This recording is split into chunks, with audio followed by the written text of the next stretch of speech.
Hello everyone, I am Deepak Sawant. Welcome you to my channel Apollo CBC classes. और Apollo CBC classes की जो प्रयास batch है standard 10th board 2025 उसमें भी आप सबका स्वागत है।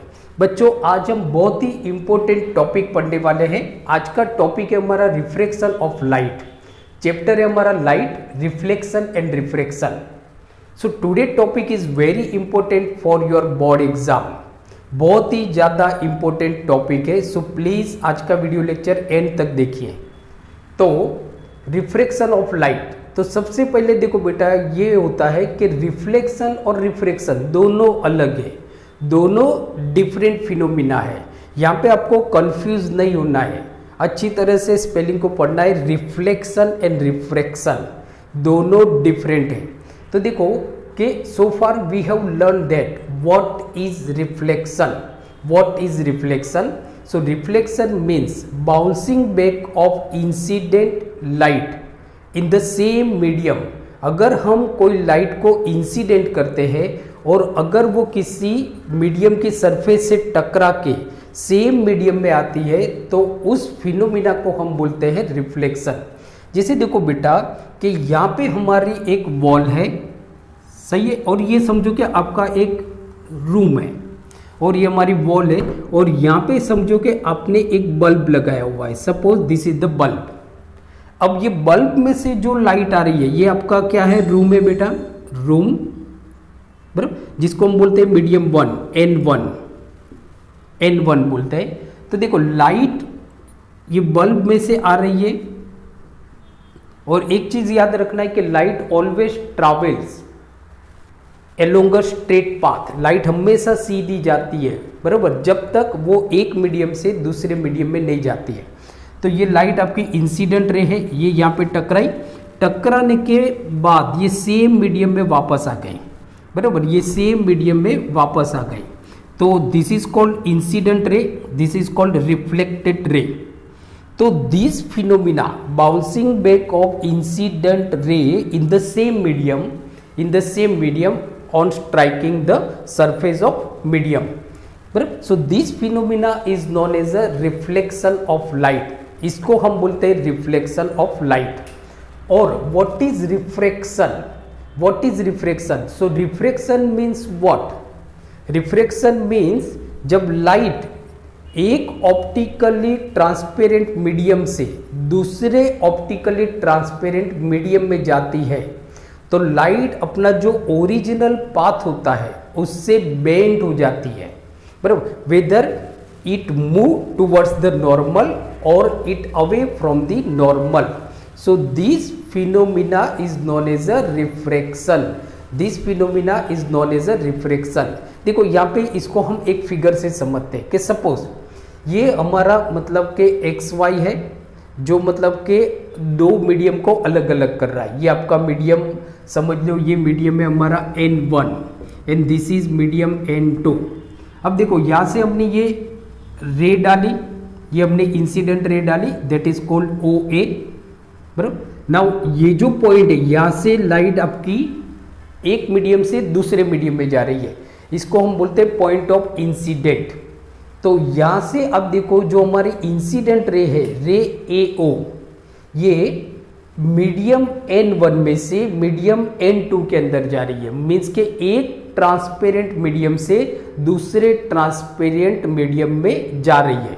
तो यहाँ पे क्या होता है कि लाइट, जैसे अभी हमने देखा कि लाइट ऑलवेज स्ट्रेट पाथ में ट्रैवल करती है। जब तक लाइट एक मीडियम से दूसरे मीडियम में नहीं जाती वो सीधी ही जाती है बराबर। जैसे कि सपोज ये आपकी लाइट है, तो ये light always travels along a straight path बराबर,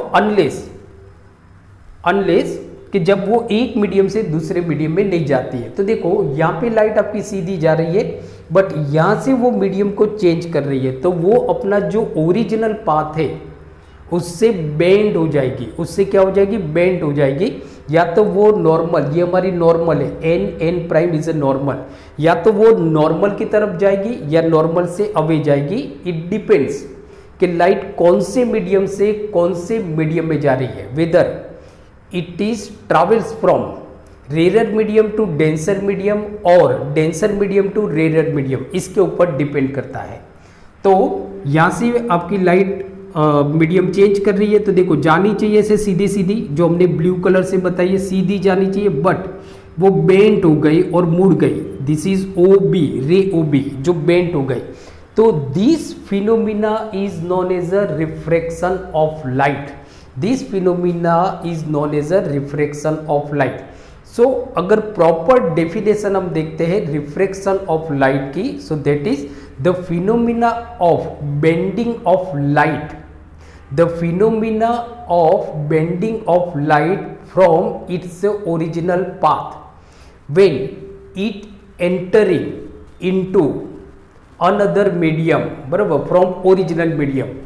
So bending of light from its original path when light enter from the one medium to the another medium, so this phenomena is known as a refraction of light. इस phenomena को हम बोलते हैं refraction of light. Again मैं definition को repeat करता हूँ। So refraction of light is the phenomena of bending of light from its original path when entering from one optically transparent medium to another optically transparent medium. So this phenomena is known as a refraction of light. This is very important definition for your board exam. फिर से एक बार मैं repeat करता हूँ definition, आप लिख भी सकते हो। So refraction of light is the phenomena of bending of light from its original path, from its original path when entering from one optically transparent medium to another optically transparent medium. So this is known as a refraction of light. तो यहाँ पे light आपकी N1 medium में से N2 medium में जा रही है, तो वो अपने ओरिजिनल पाथ से बेंट हो जाती है, अपने ओरिजिनल पाथ से बेंट हो जाती है। इस फिनोमिना को हम बोलते हैं रिफ्रैक्शन ऑफ लाइट। अब देखो बेटा कि रिफ्लेक्शन ऑफ लाइट, ये तो डेफिनेशन आपकी हो गई। अब जिसे आपको बोर्ड में क्वेश्चन पूछा जाता है कि व्हाई लाइट बेंड्स, ये जो लाइट होती है ये बेंड क्यों होती है, मीन्स के causes of refraction, causes of refraction, कि लाइट बेंड क्यों होती है। तो देखो causes of refraction means what, कि एज वी नो दैट कि light always travels along a straight path. हम जानते हैं कि जो लाइट है वो हमेशा सीधी जाती है, बराबर, जब तक वो एक मीडियम से दूसरे मीडियम में एंटर नहीं होती है। अब ऐसा क्या होता है कि जब लाइट एक मीडियम से दूसरे मीडियम में एंटर होती है तो वो अपने ओरिजिनल पाथ से भटक जाती है, मीन्स कि वो रास्ता भटक जाती है। जो उसको सीधे सीधे जाना है तो यहाँ पे वो भटक जाती है, कंफ्यूज हो जाती है, या तो अपना जो सीधा रास्ता है वहाँ से दूर हट जाएगी या नॉर्मल की तरफ जाएगी। तो ऐसा क्यों होता है, तो ऐसा इसके लिए होता है कि जो लाइट की जो स्पीड होती है, ये याद रखो कि speed of light, speed of light, light की जो स्पीड होगी वो अलग अलग मीडियम में अलग अलग होती है। मीन्स कि speed of light is different in different medium, speed of light is different in different medium. जिस स्पीड से लाइट एयर में ट्रैवल करती है, जिस स्पीड से लाइट एयर में ट्रैवल करती है, तो जरूरी नहीं है कि लाइट उसी स्पीड से वाटर में ट्रैवल करे या उसी स्पीड से ग्लास में ट्रैवल करे। नहीं, कि लाइट की जो स्पीड होती है एयर में और लाइट की जो स्पीड होती है वाटर में और लाइट की जो स्पीड होती है ग्लास में, वो डिफरेंट होती है। जैसे देखो समझते हैं कि what is the speed of light in vacuum, speed of light in vacuum. तो speed of light in vacuum, vacuum में लाइट की स्पीड क्या होगी in vacuum, so is equal to 3 × 10⁸ metre per second. This is the speed of light in vacuum. Light जो vacuum में travel करती है तो उसकी जो स्पीड होती है वो 3 × 10⁸ मीटर पर सेकेंड होती है। दिस क्वेश्चन में ask in your board exam, so please remember, इसको याद रखना है, इस वैल्यू को आपको याद रखना है, आपकी बोर्ड की एग्जाम के लिए बहुत जरूरी है। अब देखो, अब एयर की बात करें, लाइट को जो मीडियम है ना, वो कौन कौन से मीडियम है, तो देखो एयर मीडियम है, जो कॉमन मीडियम है, वेरी कॉमन मीडियम के लाइट एयर में से ट्रैवल होती है, it is common medium air, then water, and then आपका हो जाएगा वाटर के बाद हो जाएगा आपका ग्लास। तो देखो जो कॉमन मीडियम है लाइट के लिए, दैट इज द एयर। जो लाइट के लिए कॉमन मीडियम है वो एयर है, जो हमारे मतलब हम देखते हैं जैसे कि जो सन की रे है वो सबसे पहले वैक्यूम में से आती है, देन अर्थ के एटमॉस्फेयर में एंटर होती है, मीन्स के एयर में एंटर होती है। तो air is a common medium for light, light के लिए कॉमन मीडियम है। तो एयर में जो लाइट की स्पीड होती है एज कंपेयर टू वैक्यूम, बहुत ही ज़्यादा चेंज नहीं होता है, मतलब नेग्लिजिबल चेंज होता है, नेग्लिजिबल स्पीड चेंज होती है, जिसको आप मतलब कि नोटिस करो या ना करो चलता है। इसकी वजह से क्या होता है कि अगर आपको कोई पूछता है what is the speed of light in air, so that is the same, that is the same, बराबर, कि वही स्पीड होती है जो लाइट वैक्यूम में ट्रैवल करती है। तो speed of light in air, air में जो लाइट की स्पीड होगी that is 3 × 10⁸ metre per second. This is the speed of light in air. Speed of light in water, in water, water में light की speed क्या होगी, तो water में जो स्पीड होगी वो 2.25 metre, sorry 2.25 × 10⁸ metre per second. And speed of light in glass, glass में देखो तो 2 × 10⁸ मीटर पर सेकेंड। तो यहाँ पे आप देखते हो कि लाइट की जो स्पीड है वो एयर में ज़्यादा है, देन लाइट की स्पीड वाटर में एयर से कम है, एयर से कम है बट ग्लास से ज़्यादा है, और लाइट की जो स्पीड है वो ग्लास में सबसे कम है, that is 2 × 10⁸ metre per second. अब देखो बेटा कि जो वाटर है वो आपका लिक्विड है, वाटर जो है ना वो आपका लिक्विड है। तो जो अलग अलग लिक्विड होता है तो उनकी डेंसिटी भी अलग अलग होती है। देयरफॉर आपको ऐसा नहीं समझना है कि लाइट की जो स्पीड होगी हर लिक्विड में, मीन्स कि हर एक लिक्विड में सेम होगी, नहीं, बिकॉज जो डिफरेंट लिक्विड है तो उनकी जो डेंसिटी है वो भी डिफरेंट है। तो अलग अलग लिक्विड में लाइट की स्पीड कम ज़्यादा हो सकती है, बट आपको क्वेश्चन ये नहीं पूछा जाएगा, ये 3 पूछे जाएंगे कि what is the speed of light in air, what is the speed of light in water, what is the speed of light in glass, बराबर। अब देखो ये अलग अलग जो स्पीड है लाइट की, इसकी वजह से लाइट एक मीडियम से दूसरे मीडियम में जाती है तो वो बेंड हो जाती है, बेंड हो जाती है। अब बेंड होना मतलब उसके पास 2 रास्ते हैं। लाइट को जब एक मीडियम से दूसरे मीडियम में जाती है तो उसके पास 2 चॉइस है, या तो वो नॉर्मल की तरफ मुड़ जाएगी या तो वो नॉर्मल से थोड़ा दूर जाएगी।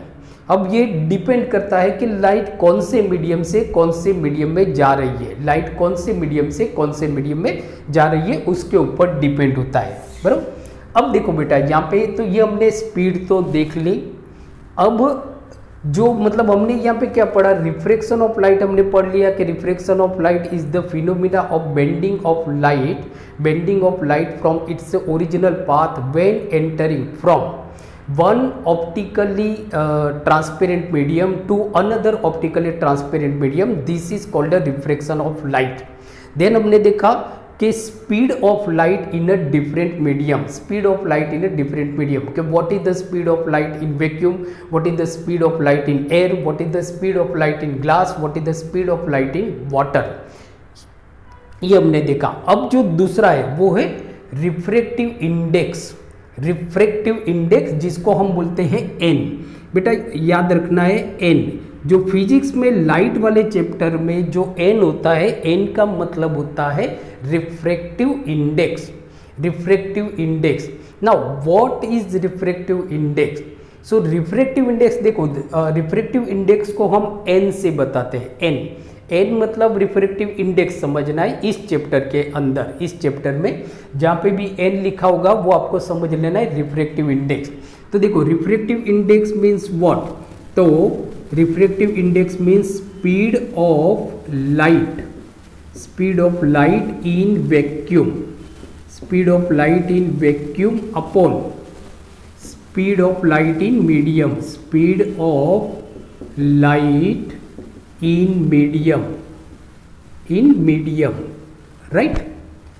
तो हम रिफ्रैक्टिव इंडेक्स की अगर डेफिनेशन बोलते हैं तो refractive index is the ratio, refractive index is the ratio of speed of light in vacuum to the speed of light in medium, this is the definition. अब देखो कि वैक्यूम, अब हमने देखा है कि जो वैक्यूम में लाइट की स्पीड होती है वो 3 × 10⁸ मीटर पर सेकेंड होती है और उतनी ही स्पीड एयर के अंदर होती है। तो यहाँ पे एयर की जगह पे हम यहाँ पे वैक्यूम की जगह पे हम यहाँ पे एयर ले लेते हैं। तो refractive index is equal to speed of light in air upon speed of light in medium, speed of light in medium so is equal to speed of light in air that is c। समझ लो कि velocity of light in air is denoted by c, उसको हम c से बताते हैं। तो देखो n is equal to c upon speed of light in volume is v, so n is equal to c upon v, this is the formula. n मतलब refractive index, c मतलब speed of light in air, v मतलब speed of light in medium. जिस medium के साथ आप compare कर रहे हो वो, जिस मीडियम के साथ आप कंपेयर कर रहे हो उस मीडियम को हम बोलते हैं, बराबर, मतलब उसकी स्पीड को हम बोलते हैं v। सो नाउ देखो रिफ्रैक्टिव इंडेक्स हम निकालते हैं एयर का, मीन्स कि what is the refractive index of air, air का रिफ्रैक्टिव इंडेक्स निकालते हैं। तो देखो उसको कैसे हम डिनोट करते हैं, एन एयर। अब एन एयर का मतलब क्या होगा, रिफ्रैक्टिव इंडेक्स ऑफ एयर। तो हम एयर का अगर रिफ्रैक्टिव इंडेक्स निकालते हैं तो हम उसको कंपेयर करते हैं कि भाई जो लाइट की स्पीड है वो वैक्यूम में क्या है और लाइट की जो स्पीड है वो एयर में क्या है।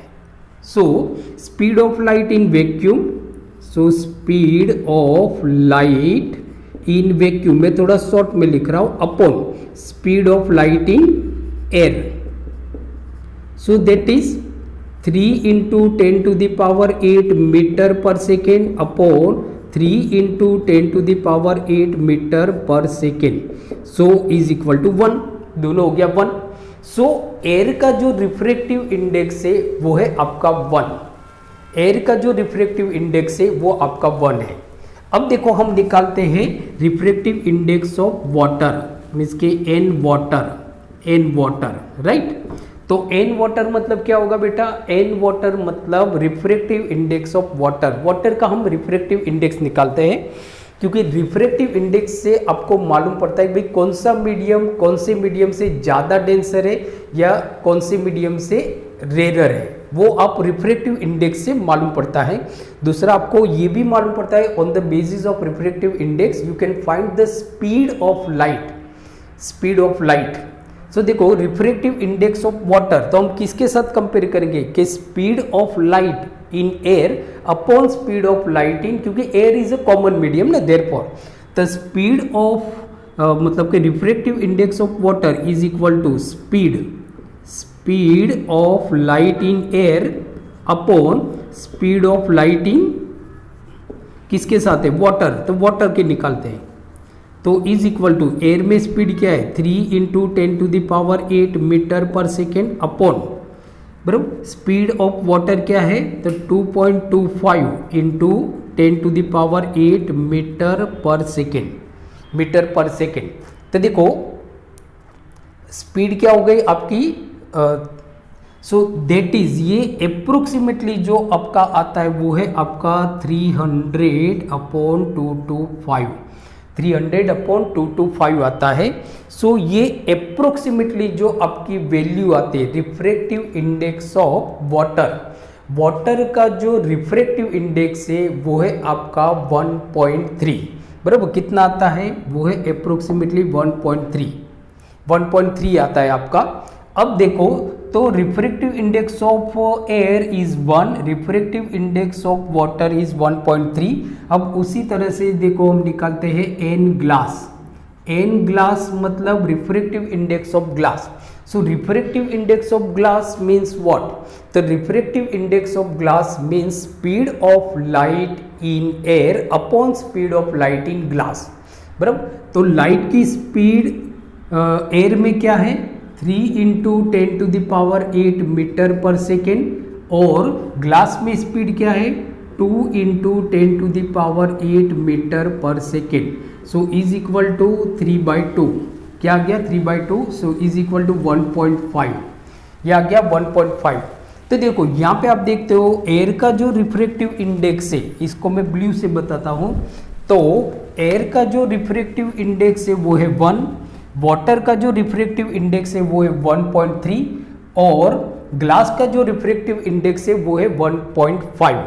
अब देखो बेटा कि आपने रिफ्रैक्टिव इंडेक्स तो निकाल लिया, अब इससे आपको मालूम पड़ता है, जैसे देखो कि ग्लास का जो रिफ्रैक्टिव इंडेक्स है ना वो ज़्यादा है 1.5 है, उसके बाद वाटर का रिफ्रैक्टिव इंडेक्स 1.3 है, एयर का रिफ्रैक्टिव इंडेक्स 1 है।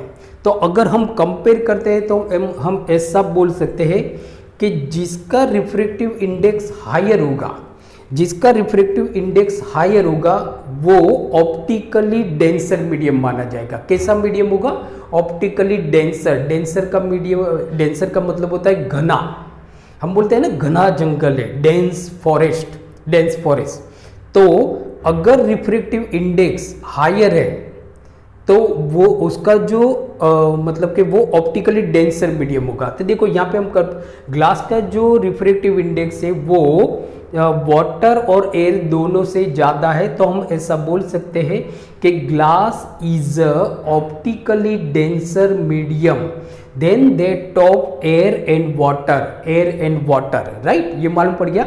अब देखो वाटर का जो रिफ्रैक्टिव इंडेक्स है वो 1.3 है जो ग्लास से कम है, बराबर, ग्लास से कम है। तो अगर हम वाटर और ग्लास को कंपेयर करते हैं ना तो वी कैन से दैट कि water is optically rare medium to that of glass, to that of glass. But when we compare the refractive index of glass and water and air, so हम देखते हैं कि जो refractive index है air का it is less than that of the refractive index of water. देखो air का refractive index है 1, वाटर का रिफ्रैक्टिव इंडेक्स है 1.3। So we can say that कि water is optically denser medium to that of air, या तो हम कह सकते हैं कि air is optically rare medium to that of the water. तो एयर, वाटर और ग्लास की बात करें तो एयर ऑप्टिकली रेयर मीडियम है दोनों से, ग्लास ऑप्टिकली डेंसर मीडियम है दोनों से, जबकि वाटर का जो वाटर जो है वो एयर से ज़्यादा डेंसर है बट ग्लास से कम डेंसर है। तो ये तो आपको मालूम पड़ गया कि भाई ऑप्टिकली इंडेक्स मतलब कि जो रिफ्रैक्टिव इंडेक्स है उससे आप कौन सा मीडियम ज़्यादा डेंसर है, कौन सा मीडियम रेयर मीडियम है, वो आप फाइंड कर सकते हो। अब देखो कि जो ऑप्टिकली डेंसर मीडियम होगा, जो ऑप्टिकली डेंसर मीडियम होगा वहाँ पे लाइट की स्पीड कम होगी। मतलब ऐसा हम बोलते हैं कि अगर रिफ्रैक्टिव इंडेक्स, अगर आप दो को कंपेयर कर रहे हो, जैसे हम यहाँ पे एयर और वाटर को कंपेयर कर रहे हैं, तो किसमें लाइट की स्पीड ज़्यादा होगी, किसमें लाइट की स्पीड ज़्यादा होगी, तो जिसका रिफ्रैक्टिव इंडेक्स मीन्स के value of refractive index is higher होगा तो वहाँ पे लाइट की स्पीड कम होगी, और जिस मतलब कि जहाँ पे वैल्यू ऑफ रिफ्रैक्टिव इंडेक्स लो होगा वहाँ पे लाइट की स्पीड ज़्यादा होगी। तो देखो लाइट की स्पीड अगर हम कंपेयर करते हैं एयर, वाटर और ग्लास में, तो एयर में लाइट की स्पीड मैक्सिमम होगी, वो होती है आपकी 3 इंटू 10⁸, क्योंकि एयर दोनों से रेयर मीडियम है। वाटर में आप देखोगे तो लाइट की स्पीड होती है 2.25, मतलब एयर से कम है, क्योंकि जो वाटर है वो डेंसर मीडियम है एयर के कंपेयर में। अब देखो ग्लास में अब देखोगे तो जो स्पीड है वो मिनिमम है, जो स्पीड है वो मिनिमम है, दैट इज 2 × 10⁸, क्योंकि glass is optically denser medium as compare to the air and water. तो ये तो बेटा देखो आपको मालूम पड़ गया कि what is refraction, causes of refraction क्या होता है, रिफ्रैक्टिव इंडेक्स क्या होता है, रिफ्रैक्टिव इंडेक्स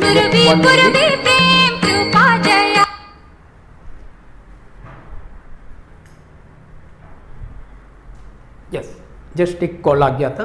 तो देखो यहाँ पे हमने देखा कि रिफ्रैक्टिव इंडेक्स क्या होता है। तो ये जो मतलब कि जो तीन हमने पढ़ा, refraction of light, speed of light in different medium, refractive index, causes of refraction, this all are very very important for your board exam. अब हम बात करते हैं laws of reflection. Just 1 minute. अब हम बात करते हैं laws of refraction. Laws of refraction जिसे देखो लॉज ऑफ रिफ्लेक्शन क्या होता है, उसी तरह से लॉज ऑफ रिफ्रैक्शन। तो 3 लॉ है जनरली, तो मतलब आपको पढ़ने हैं 2 ही लॉ। तो यहाँ पे 3 लॉ है, हम यहाँ पे पढ़ते हैं। तो देखो फर्स्ट लॉ, कंफ्यूज नहीं करना है बेटा। देखो हम बात कर रहे हैं laws of refraction, not laws of reflection, क्योंकि लॉज ऑफ रिफ्लेक्शन डिफरेंट होता है और लॉज ऑफ रिफ्रैक्शन अलग है। 2 ही लॉ पढ़ने हैं, बट मैं यहाँ पे 3 लॉज आपको बताता हूँ। तो एक चीज याद रखो कि लाइट की जो स्पीड होती है, बराबर, तो लाइट की जो स्पीड होती है तो उसकी फ्रीक्वेंसी चेंज नहीं होती है। अलग अलग मीडियम में लाइट की फ्रीक्वेंसी चेंज नहीं होती। ये क्वेश्चन भी आपको पूछा जाता है। तो when light travels from one optically medium, sorry मतलब कि when light travels from one optically transparent medium to another optically transparent medium, its frequency does not change. This is very very important question. Laws में तो नहीं पूछा जाता है, but आपको पूछा जाता है कि क्या लाइट एक मीडियम से वन